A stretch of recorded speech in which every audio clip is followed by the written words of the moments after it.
dari di atas papan. Yang nongkrong makanin tape. Siapa ini saudari di depan? Rombongan baru nyampe. Tukang jamu angkini kenceng bang. Pon ketemu dong di pinggir batu. Oh jadi ada rombongan baru datang. Kalau bang bukain pintu. Enak aja lo kira ke tempat dulu buka pintu aja.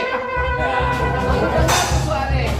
Bang makan ketupat di tengah hari jangan lupa semur tahunya. Kagak salah nih bapak datang kemari cuma tahu apa maksud dan tujuannya. Oh jadi abang pengen tahu maksud dan tujuannya? Jelas bang, kalian mau buka makan kemarin. Wah elah. Bang, naik kendaraan jangan ngebut-ngebut.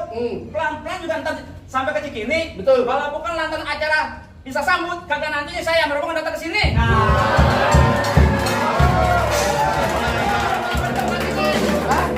Jadi lantaran acara pisah sambut abang datang kemari. Iya bang. Bang kembang putih kembang setaman pohon salak banyak durinya. Maksudnya? Hati panitia di sini belum berkenan kalau belum abang pun syarat buat dirinya.